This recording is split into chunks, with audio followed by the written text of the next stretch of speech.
ये सारी की सारी तथ्यपूर्ण है, न्यायपूर्ण है, कानून के हिसाब से है। तो इसलिए कोई किसी किस्म का झूठ इसके अंदर नहीं है। कई सौ करोड़ रुपए की जमीन और मकानों की नीलामी जनता सरकार मोर्चा के साथी रुकवा चुके हैं अब से पहले, आज से पहले। दूसरी चीज ये समझ लो, बैंक वालों के पास कानून के जानने वाले जो वकील हैं उनकी पूरी फौज होती है। क्यों जी? बैंक वालों के पास कानून जानने वाले वकीलों की पूरी फौज होती है। अगर हमारी बात में, अगर हमारी चिट्ठी में, हमारे आवेदन में एक छोटा सा भी लूप होल होता, छोटी सी भी कमी होती, तो बैंक वाले उल्टा लटका देते हम लोगों को कि तुम पूरे देश में क्यों पागल बना रहे हो। अगर हम सरेआम चुनौतीपूर्ण तरीके से अगर वीडियो में रिकॉर्ड होने लग रहा, इसका मतलब यह वीडियो बैंक वाला दौरे भी तो जाती होगी। बैंक वाले इस बात ने साबित करें कि हम जो कह रहे हैं वो झूठा है, और उसके बाद आप लोग भी तय करियो कि हम जो कह रहे हैं वो झूठा है। जब हम झूठ तो बोलते हो फिर तो कोई जरूरत नहीं फालतू झूठा के लागण की, और जब साच बोलते हो तो फिर साच गेल खड़ा होने का हमारा सबका धर्म है जी। अन्याय के खिलाफ और न्याय के साथ खड़ा होने का हम सब का धर्म है। इस धर्म के चलते हम आपके बीच में आए हैं। हमारा व्यक्तिगत इसमें कोई स्वार्थ नहीं है। आप लोगों का मसला आया, हमारे साथी ने कहा कि हम आ जाते हैं, वो आपके बीच में आए, पूरी बात समझा के गए, आप लोगों ने निर्णय लिया। बाद में किसी के दबाव में आके व्यक्ति जब अकेला होता है, देखो इतने सारे लोग साथ में होते हैं तब आदमी को थोड़ी हिम्मत होती है, अकेला हो जाए तो उसको थोड़ा डर लगता है कि पता नहीं कल को कोई साथ देगा कि नहीं साथ देगा, इसलिए वो आदमी फिर से दोबारा से डर वाले निर्णय ले लेता है। अब एक मोटे मोटे तौर पे मैं आपको एक छोटा सा एग्जाम्पल दूंगा, मेरे को बताना कि आप लोग उस बात को समझे कि नहीं समझे, इससे समझ में आएगा।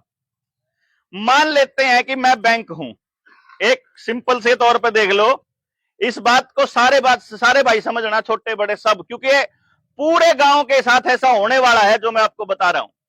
मान लो मैं बैंक वाला हूं, मैं बैंक हूं और मैंने पैसे छाप लिए, मैंने नोट छाप लिए 100 करोड़ रुपए, क्योंकि थोड़े बहुत तो छापा नहीं करता बैंक, तो कई लाख करोड़ा में छापा कर रहा है।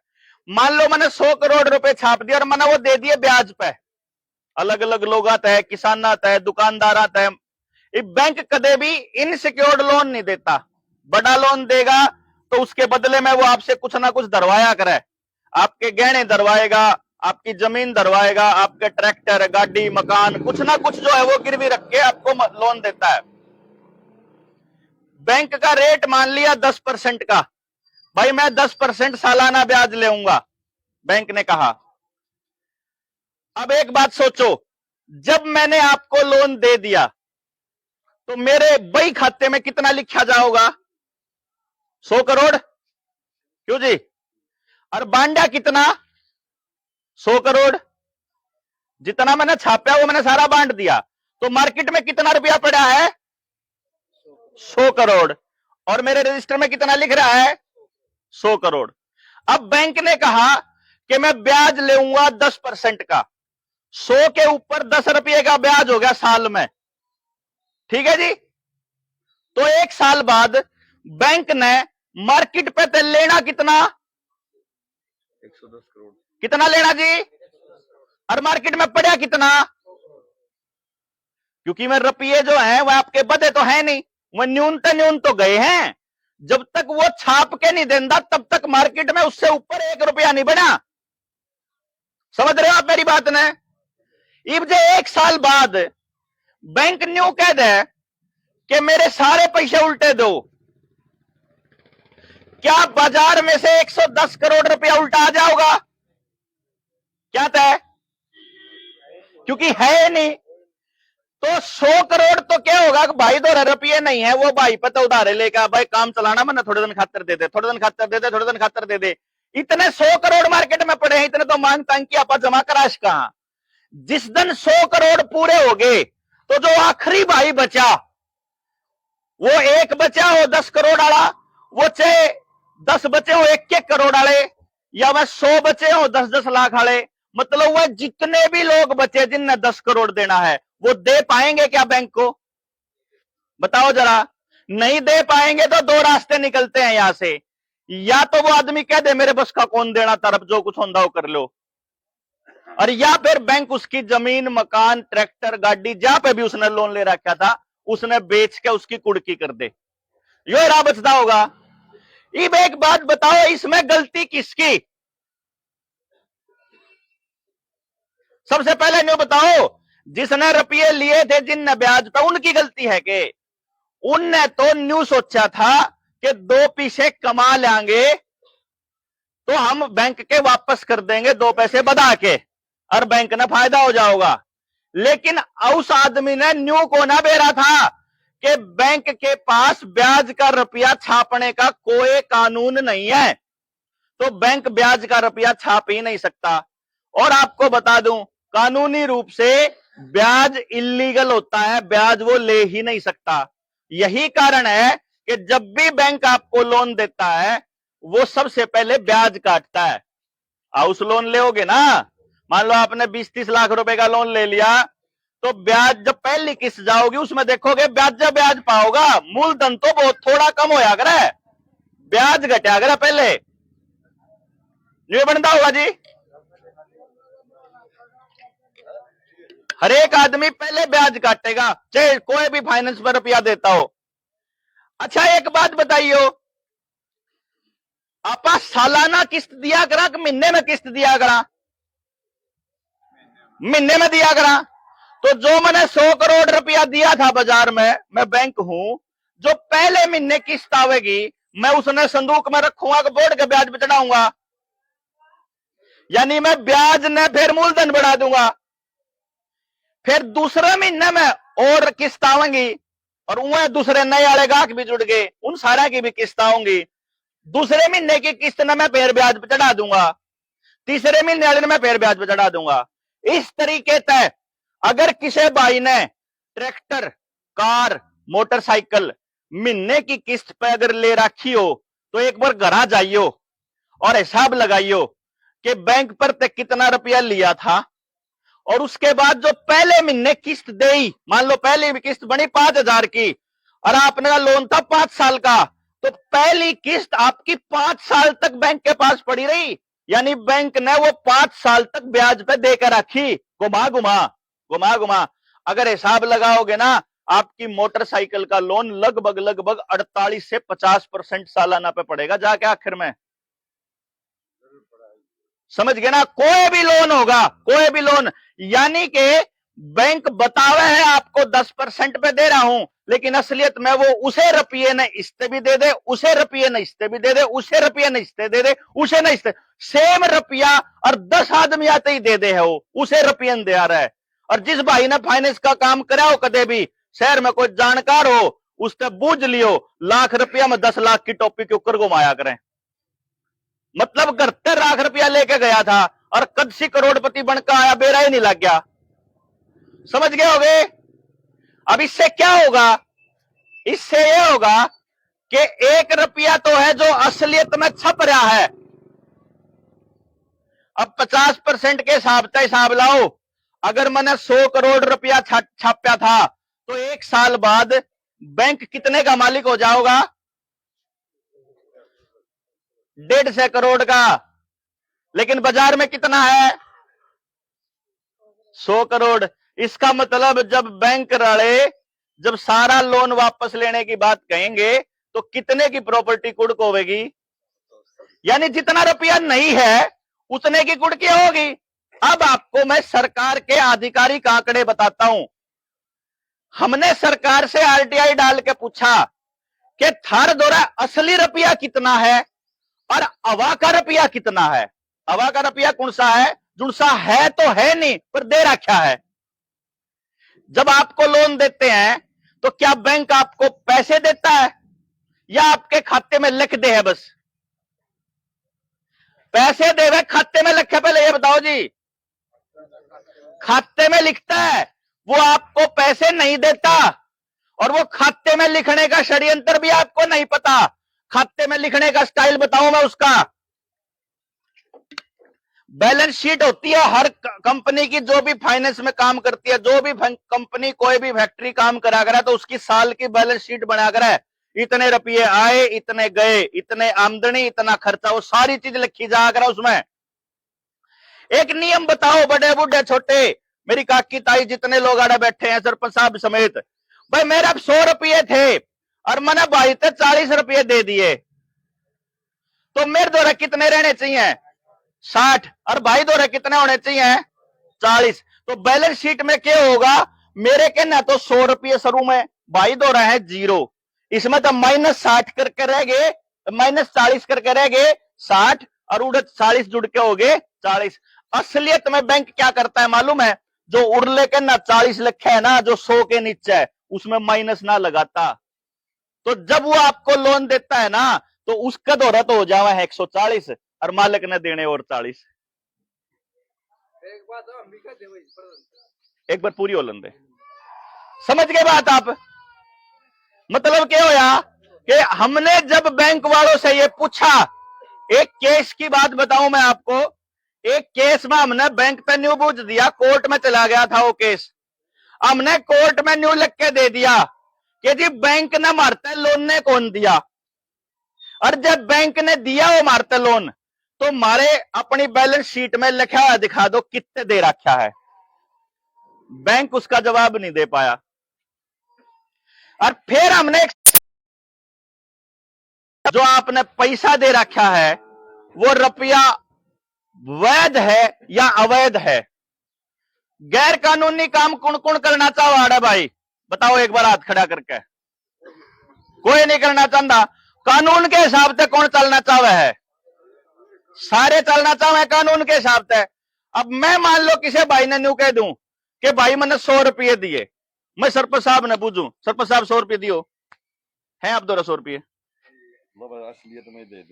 असलियत में मांगू मैं। सरपंच साहब ने कहे असलियत में मेरे 100 रुपये दे दिए।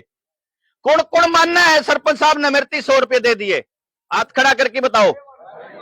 सारे मानना है 100 रुपये दे दिए। आज जो महाराज है जनता सरकार मोर्चा वाले उन्हें छोड़ो, जो गांव राम है वो मानना है सरपंच ने मेरे 100 रुपये दे दिए।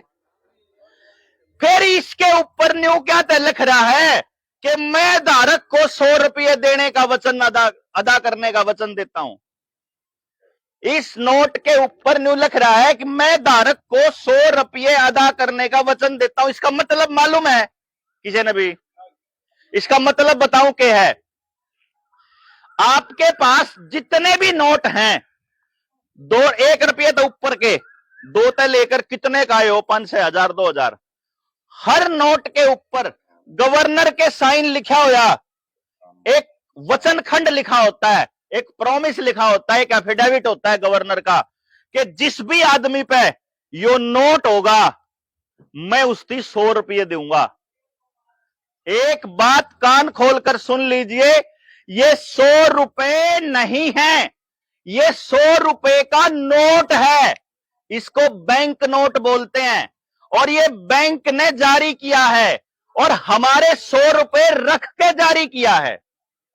हमारे बड़े बुड्ढों को एक बात पता होगी कि बैंक जितने भी रुपये छापे है उसके बराबर का सोना धर लिया करे। यह बात किस किस बुड्ढे ने बेरा है? हाथ खड़ा करके बताओ, किशन बेरा यह बात?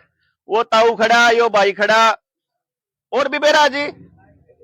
बेरा आप लोगों ने ना? या बेरा होगा कि सोना धर लिया करे? और कितना सोना धरा करे इस बात का बेरा किसी ने? किसी ने भी न्यू कौन बेरा को कितना सोना धर लिया करे? हमने आरबीआई से एक सवाल पूछा सरपंच साहब, हमने न्यू कहा कि 100 रुपये का नोट है, तुम्हारे 100 रुपये कित हैं? 100 रुपये के नोट का मतलब समझे? 100 रुपये की पर्ची। जो कर आड़ती पे चले गए और आड़ती तई कहा कि मैंने 100 लीटर डीजल लेना है, आड़ती ने लिख दिया जिस पे या पर्ची हो उसने 100 लीटर डीजल दे दिए। इब वो पर्ची लेके ने जमींदार, उस पे नाम नूम कुछ ना लिखा होंदा, आड़ती की हो वह पर्ची। इब चला गया वो मानस, इब या पर्ची मैंने दे दी सुनील तय, तो सुनील भी जाके ले इसके है मैं 100 लीटर डीजल मैंने दे दी भाई साहब ते, भाई साहब भी जाके ले इसके हैं। मैंने वह पर्ची दे दी सरपंच साहब तक, तो सरपंच साहब भी जाके 100 लीटर डीजल ले। पेट्रोल पंप वाला तो वह पर्ची आड़ती का पहुंचा देगा और वो आड़ती उसने रुपये दे देगा, नहीं बनती होगी जी। या पर्ची है, या पर्ची मैंने भाई ते दे दी तो भाई सोचा 100 रुपये मैं ले लूंगा बैंक पे तय, यो भाई ते दे दे तो यो सोचा मैं ले लूंगा बैंक पर तय। जब हमारा जी करेगा धारक 100 रुपया अपने ले लेगा बैंक पे तय, लेकिन आप आज तक कदे बैंक पर रुपये लेने गए नहीं। आपा तो इन रुपया ने, इन कागज के टुकड़े ने और इस नोट ने रुपया समझने लग गए। यो रुपया नहीं है। सबसे पहले तो गाम राम का यह बात समझ में आना चाहिए, यो रुपये का नोट है और असली रुपया धरा है हमारा रिजर्व बैंक के अंदर। और वो रुपया के है वो मैं आपने एक बार ये रखो जी, आपके 100 रुपए की पर्ची। अब मैं आपको एक चीज दिखाता हूं जो आपको समझ में आएगा। एक 5 वाला दे दे मैंने, अरे एक रुपया, हाँ 1 रुपया है। देखो जी 1 रुपया तो मेरे द्वारा यो है, मैं आपने दिखाऊंगा सरपंच साहब, जब को गलत कह रहा हूं तो बताइयो। यो रुपया है, इस रुपये के ऊपर लिख रहा है 1 रुपी इंडिया, इंडिया का 1 रुपया। और यो रुपया है 1891 का, जिस टाइम पे अंग्रेज हमारे देश में राज करा करते, 1891 का।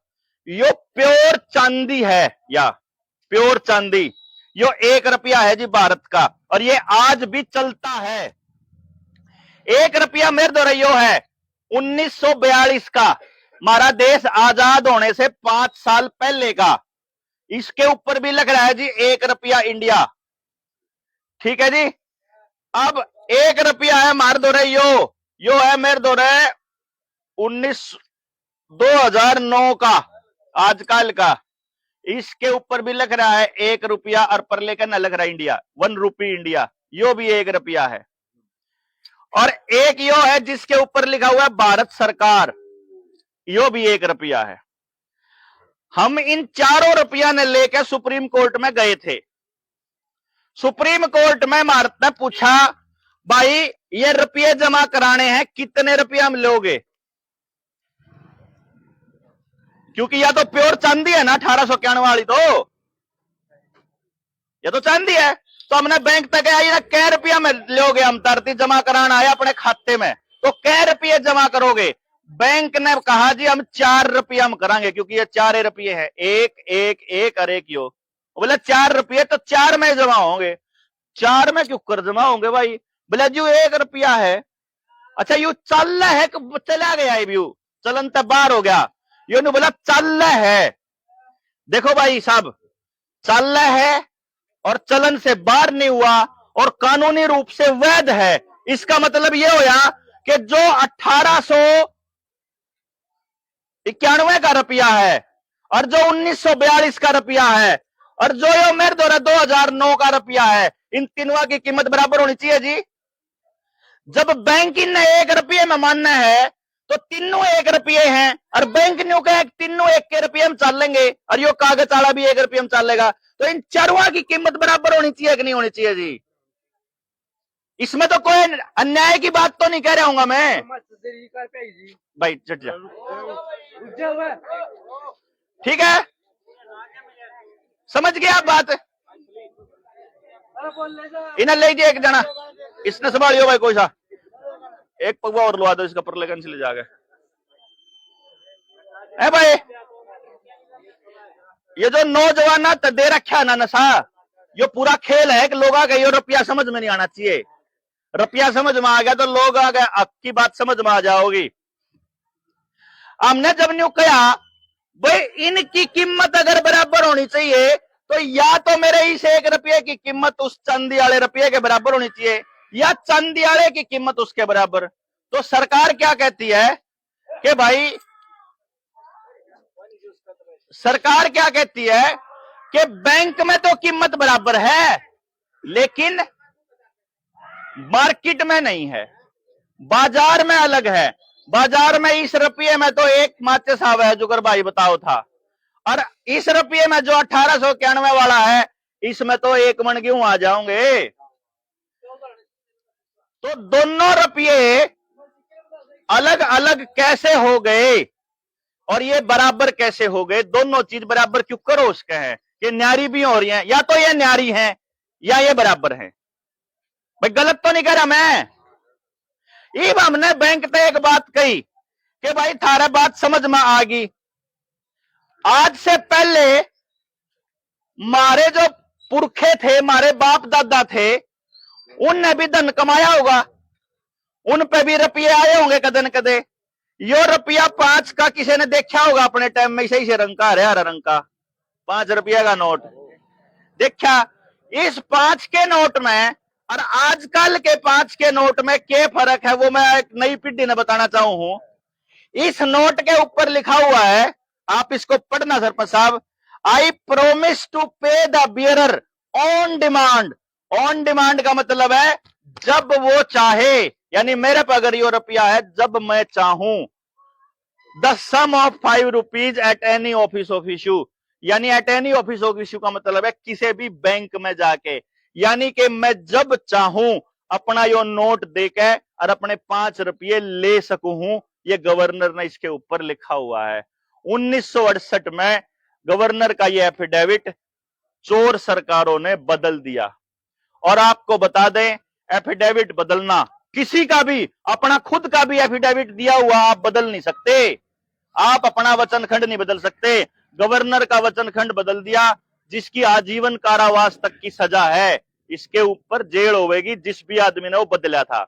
अब तो सरकार में बैठे हुए जो 1968 में वाले थे, मैं तो मर लिए होंगे, लेकिन यू रुपया बदला गया। अब वो ये कहते हैं कि ईब यो रुपये की कीमत और मारा वाले 5 रुपये की कीमत अलग अलग होगी, जो करो चांदी वाले की कीमत राज वाले की कीमत होगी। जबकि हम ये कहते हैं कि रुपया तो लेन देन के साधन का मापक है, मापक, स्टैंडर्ड कभी भी बदला नहीं जा सकता। आप माटी के डले तोलो, चाहे नाज के दाना गेल तोलो, चाहे परले के ना कोई दूसरी चीज धरो, 1 किलो का मतलब 1 किलो है, चाहे 1 किलो गंठा की बराबर में तोल लो, चाहे 1 किलो नाज की बराबर में, 1 किलो का तो मतलब 1 के किलो होता होगा जी। सोने का किलो और लोहे का किलो न्यारा न्यारा तोल देगा के? क्या है का बट्टा हो, बट्टे का मतलब है। तो यो जो रुपया है ना, यो बट्टा है, यो चांदी का हो, यो कागज का हो, यो लोहे का हो, रुपये की कीमत कदे भी कम नहीं हो सकती।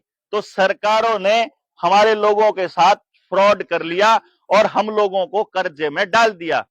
हमने सरकार से पूछ लिया कि भाई साहब, आरबीआई तो पूछा हमने कि हमने न्यू तो बता दो कि मेरा जो रुपया रुपया रुपया की बात मैं करने लाग रहा हूं, उस रुपये की कीमत कितनी है। तो आपको जान के हैरानी होगी, आरबीआई के दस्तावेजों के अंदर लिखा हुआ है, कॉइनेज एक्ट 1906 और पेपर करेंसी एक्ट 1882 के तहत हमारे 1 रुपए की कीमत है 777 मिलीग्राम सोना, लगभग 0.25 ग्राम सोना बना है, जो आजकल के इन कागजा के 4800 के बराबर बना है। हमने इस चक्कर में सरकार तक कुछ और सवाल पूछ लिए कि इसका मतलब तो ये होया कि मेरे 1 रुपये में जितना सोना आवा है, तेरे इन कागजा में 4800 रुपया में आवा, आजकल का 4870 के बराबर है 0.25 ग्राम सोना। तो इसका मतलब तो यह होया कि अगर मेरा 5000 रुपया का लोन है, तो वो 1 रुपये में चुकता होने की गुंजाइश है। और इसका ट्रायल करके देखा हमने, एक बार गाड़ी खरीद के ने, एक बार घरा के लोन के केस में, एक बार दूसरे कागजा में। यो भाई सुनील बैठा है, लगभग 23 लाख का लोन था, 27 लाख का लोन इसका था। इसके हिसाब से कागज बना के दे दिया हमने बैंक तय, 27 लाख का लोन ले रखा है। हमने कहा तेरे 27 लाख तना तो 27 लाख दिए को ना, तन तो कागज में ट्रांसफर करे, मैं तो 27 लाख रुपये लेना चाहूं, रुपये, मेरे रुपये की जो कीमत है उसके हिसाब से, तो मेरे रुपये दो। और मन ने जो दिया था, मन ने भी रुपया सोच के दिया था, जो तरती दिया है। तो 27 लाख रुपये का मतलब लगभग 600 के रुपये पड़े, 500 कुछ, कितने के 27 लाख के 500 कुछ बने, 27 लाख रुपया के उसके हिसाब से इसका 500 550 रुपया बने था। वो सारे कागज लगाकर जब बैंक तक पकड़ा दिया कि न्यू काम करो, जितनी मैंने किस्त दे दी, उन किस्ता में तो मेरा असली रुपया काट की, बाकी का रुपया मेरा उल्टा दो। बैंक से जब हमने सवाल पूछा, आज कै दिन हो गए भाई तेरी केस में? 4 महीने हो गए। 4 महीने हो गए। बैंक वाला ने सांस नहीं आ रहा। और ऐसे ऐसे हम 125-150 केस लगा चुके हैं जिसमें हम बैंक से ये सवाल पूछते हैं कि आम इंसान को इतना परेशान क्यों कर रखा है। और एक दूसरा सवाल जो मैं आपको बताने लग रहा था कि भाई साहब 1 रुपया अगर आपके पास असली, जो मैं रुपये छापने वाली बात बताऊं था और हवा के रुपया वाली बात बताऊं था, एक सरकार था, हमने सवाल पूछा असली रुपये कितने हैं भारत सरकार के पास और हवा का रुपया कितना है जो छपया नहीं है लेकिन वो कागजा में चढ़ रहा है। समझ गए हो गया हवा के रुपये का मतलब? सरकार का जवाब है 100 में ते 10 रुपये असली हैं, 90 हवा के हैं। इसका मतलब सबते गांव में ते 10% रुपया चुकता होगा और 90% लोगों की जमीन, मकान, ट्रैक्टर, गाड़ी, महेश, डांगर, जहां पे भी उसने लोन ले रखा होगा वो कुड़की होगा। ये कुड़की सिर्फ आपकी नहीं होने लग रही है, यो इस भाई की नहीं होने लग रही है सिर्फ इस मकान की, या कुड़की चालू हुई है, इब या कुड़की चालू होनी स्टार्ट होगी। जितने भाई आड़े बैठे हैं, मैं पूरे समझ के साथ ये बात कह रहा हूं कि लगभग 70% आदमी जिनने भी लोन ले रखा है वो आज इस हालत में है कि लोन चुकता नहीं कर पा रहे अपना घर चलाने के साथ साथ। उनका न्यूज ज्यादा चढ़ रहा है कि अगले महीने किस्त करते दूंगा, अगले महीने किस्त दूंगा। मतलब यही बात तो 70% की गेल आई है, 20-30% सिर्फ वह बच रहे हैं जिनसे सरकार के प्रोपेगेंडा वाला बिजनेस कर रहे हैं। जैसे कोई स्कूल खोल रहा है, कोई ट्यूशन सेंटर खोल रहा है, कोई मेडिकल लाइन में है, कोई आईटी लाइन में है, मोबाइल की लाइन में है, उनका तो चल रहा है। जो काम धंधा ऐसा है कि जो भाईचारे के साथ जोड़ कर करने लग रहे हैं, उसमें कोई भी आदमी लोन चुकता करने की हालत में नहीं है। इसका मतलब आने वाले टाइम में सबते के सबते गांव की लगभग 90% जो जमीन मकान है वो सारे सरकार छीनने वाली है। और जमीन के कागज 100% किसाना के, कोई 1000 में एक किसान बच रहा होगा तो बेच सकता है, नहीं तो सबकी जमीन के कागज बैंक में पड़े हैं जी, जो किसी का बैम हो रहा हो तो। और जमीन की कीमत 20-20, 30-30, 40-40 लाख रुपए है और दे रखा उन 70-70, 80-80 हजार रुपया एक किले पे। उन एक लाख रुपए पे 20-20 लाख, 30-30 लाख की जमीन जान वाली है। और जब उन्होंने देख लिया कि किसान का ब्योत नहीं है देने का, तो उन्होंने हमारा लाल डोरा तोड़ दिया। हमारे पुरखे नु कहा करते कि जो चीज कागजा में नहीं चढ़ी वह थारी है, जो सी कागजा में चढ़ गई तो वह तो सरकार की होली समझ लो। आपके जमीन, खेत, जो स्कूल की जमीन है, श्यामलात की जमीन है, जंगल की जमीन है, अस्पताल की जमीन है, जोड़ की जमीन है, जितनी भी गांव की सामूहिक पंचायती जमीन है, जितनी भी है, वह सारी की सारी सरकार अपने नाम कर चुकी है पहले से ही। पहले वह गांव की होया करती, अब वह सरकार की हो चुकी है।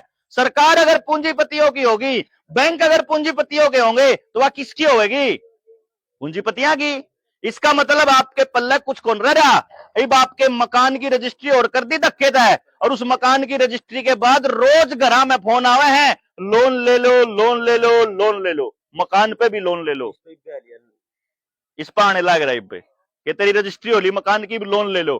किसान ने सोचा है, मजदूर ने सोचा है, रे काल ने काम मौसम पे तो चलो हालात खराब चल रहे हैं देश के, मेरा काम नहीं खराब हो रहा, काल ने जब मेरी हालत ठीक होगी तो मैं कमा की उल्टे कर दूंगा। लेकिन इस बात को कान खोल के सुन लीजिए, 90% लोग अपना लोन चुकता नहीं कर पाएंगे, गारंटी है। मतलब उनकी जमीन मकान सब जाने वाला है। जय गांव के जितना तोड़ा समझ में आ जावे उतना तोड़ा बैंक वाला ते सवाल पूछना स्टार्ट कर दो। जिस भाई का पूरे गांव में थे, सिर्फ इस केस की बात नहीं कर रहे हैं, जिस भी भाई का इसी हालत हो रही हो कि उस पर चुकता ना किया जा रहा हो, महाराज कागज ला की देखो एक बारी, जय बैंक वाला ने सांस भी आ जावे तो एक भी बैंक जवाब नहीं दे पा रहा अब तक कि हम इसकी के जवाब। हम तो न्यू का, हाँ एक आदमी न्यू कहता बोला जुड़ से रुपये लिए थे वहीं दे दो, तब न्यू कहने लग रहे ना भाई वो तो फ्रॉड कर रही है बैंक और फ्रॉड रुपया चला रखा है। तो हम न्यू कह रहे हैं बैंक एक बार लिख के दे दो, वहीं रुपये दे दो भाई, बैंक लिख के दे दो अगर उसने वही रुपया चाहिए, लेकिन बैंक की हिम्मत नहीं हो रही। ये एक बात समझ लो जी, यो एक केस है सिर्फ। हमने जो बैंक में आवेदन दिया है, जो भाई के केस में, क्या नाम भाई का है? सलेमान भाई के केस में हमने जो बैंक के पास कागज लाए हैं उसमें कितने भी हमने न्यू कौन लिख रखा कि भाई हमारा ब्योत नहीं है देने का, कितने भी न्यू नहीं लिख रखा कि हम आने वाले टाइम में चुकता कर देंगे। हमने सिर्फ 2 सवाल पूछ रखे हैं बैंक पे तय, हमने न्यू पूछ रखा भाई तने मारी गई या ठगी क्यों करी, इसका जवाब दे दे। और जवाब देने दे अगले दिन रुपये ले ले, सारे सारे रुपये देंगे, 1 रुपये का भी झोल नहीं। तो एक बात जायज बता दो गांव राम और पंचायत, बैंक का जवाब ना आवे तो क्या बैंक को इसकी मकान कुर्की करने का अधिकार है क्या? या तो वो जवाब दे दे, या तो वो कह दे कि इसमें यो फ्रॉड है या गलती है, तारे कागजात में या कमी है, और हम सारे अंदर जाओगे। मैं सबसे पहले जेल जाने तैयार हूं। मेरा नाम देवेंद्र बलारा है, सरे हम रिकॉर्डिंग में बोलने लग रहा आप। लेकिन अगर जब बैंक जवाब नहीं दे रहा, इसका मतलब जोलमोल है, फिर तो जाग लो, फिर तो अपने गांव राम ने बचा लो। या सिर्फ सलेमान की बात नहीं है, एक एक आदमी जो गांव का कर्जदार है ना, हर आदमी को कर्जे से मुक्त करना जरूरी है। इसमें कोई राजनीति नहीं है, इसमें तो गांव का फायदा होगा। और हम कदसिन्यों का हक मारा पाछा हो, हम कदसिन्यों का आप अपने गांव के 4 नौजवान मारती दो, हम उन्हें ट्रेनिंग देंगे, केर जोल है, के रुपये का रोड़ा है, क्यों कागज लाने हैं, कागज आपके ठाऊंगा, आप उन दौरे जाओ, मैं थारे कागज बरबर आगे लाते रहेंगे। हमने कुछ करना है नहीं, हमने ना गांव माना ना, तो हमने मार दो रहे कितने चंडीगढ़ आना, करनाल आना, पानीपत आना, फिर तो कोई राजनीति नहीं होगी जी। दूसरी बात समझ लो, ये भाई बैठे हैं दुकानदार, दुकानदार भैया ने गलत लाग सके है, लेकिन जिस दिन दुकानदार भाई ने बेरा लाग जाएगा, मैं भी हिमाचल जा रहा था, मैंने एक दुकान पे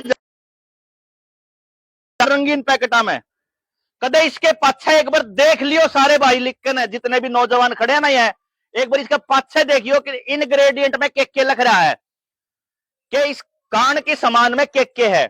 ब्रेड का पैकेट खाओगे, उसमें लिखा पाओगा E404, E300, E1100, ऐसा करके कोड में लिखा होता है कि इसमें यो सामान गिर रखा है। कदे जाके सर्च करके नहीं देखा होगा आप लोगों ने? हाँ जी, शॉर्ट करवाइयो। हाँ जी, आपने कदे न्यू नहीं देखा होगा कि इसमें के साइड इफेक्ट हैं। उसके साइड इफेक्ट में लिखा पाओगा या तो राइस ब्रेन, या पामोलिव ऑयल, या कॉटन सीड ऑयल, कपास का तेल, जो बिनोले का तेल। और आपने न्यू भी कौन बेरा कि 2020 में ब्राजील की सरकारी रिपोर्ट है कि जो भी बच्चा या जो भी बड़ा जीएम खाएगा, जेनेटिकली मॉडिफाइड तेल खाएगा, उसकी आने वाली संतान नपुंसक या बांझ पैदा होंगी। यानी आपके गांव में जो आईवीएफ सेंटर में चक्कर काटने शुरू हुए हैं ना, 70% जो बीज नाश हो लिया, खेत का भी, डांगरा का भी और मानस का भी, यो सारा का सारा आपके गांवों में पचाया गया है। ठेके भी जानबूझ के खोले जा रहे हैं, दूसरा नशा भी जानबूझ के सरकार की शय पे चल रहा है, और यो खाने के लिए कबाड़ भी इसलिए चल रहा है। और आपका बच्चा भज भज के यो सामान खाओगा, दूसरा सामान खावे को नहीं, क्योंकि इसके अंदर ऐसे केमिकल हैं जो बच्चे को आदत पड़ने वाले हैं, यानी नशे वाले। अब आप न्यू देख लो कि कुर्सी सरकार ऐसी है जो आपके लिए काम करने लाग रही है, क्योंकि दिल्ली के अंदर जिसकी सरकार है उड़े भी हो लाग रहा, पंजाब में जिसकी सरकार है उड़े भी हो रहा, राजस्थान में जिसकी है उड़े भी हो रहा, महाराष्ट्र में जिसकी है उड़े भी, बिहार में जिसकी है उड़े भी, और हरियाणा में जिसकी है उसकी भी। यानी कि कोई सी पार्टी एक दूसरे से अलग नहीं है। आज गांव वाले कहने लग जाओ कि काल ने बीजेपी ने भगजावांगे, जिस पार्टी में जाने की या जिस पार्टी का वोट देने की बात कहोगे ना, काल नहीं सारे नेता उस पार्टी में चले जाओगे, फिर क्या करोगे? हम जो चले थे ना, जो जनता सरकार मोर्चा वाले, उनका मकसद कोई राजनीति करना या कोई वोट मांगना या कल को एमएलए एमपी बनना नहीं है। हमारा मकसद है व्यवस्था बदलना। व्यवस्था क्या कहती है कि जल, जंगल, जमीन और जानवर, 4 चीज है जी, सुनियो ध्यान से, जल, जंगल, जमीन और जानवर, ये 4 चीजों पे गांव का हक होना चाहिए। और आज के टाइम पे भूमि अधिग्रहण कानून है, अगर ये कून वाला मकान सरकार ने चाहिए तो आपके खाते में रुपये चले जाओगे, मकान खाली करना पड़ेगा महीने भीतर डीसी रेट के रेट में। और ये हो चुका है मध्य प्रदेश के अंदर। जिस भाई ने डाउट हो मेरे पे पूछ लियो, बैंक के कागज आ गए, बैंक में रुपया आ गया, डीसी के कागज आ गए कि तेरी जमीन मारी होगी, अब तू अपना काम देख। यो काम हम सबके साथ होने वाला है।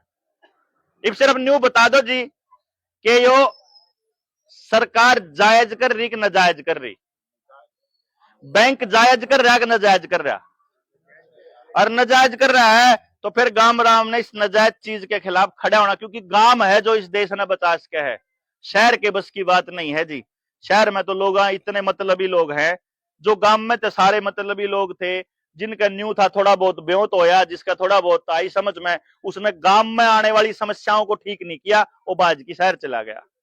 शहर का आदमी है समस्याओं से भागने वाला आदमी, और गांव का आदमी है समस्याओं से लड़ने वाला आदमी। जिस टाइम पे ये 3 कानून आए, गांव लड़ा था जी देश की सरकार तय, शहर नहीं लड़ा था। इब दोबारा से गांव ने फिर खड़ा होना पड़ेगा, और इब की बार यो षड्यंत्र रपिए आला है।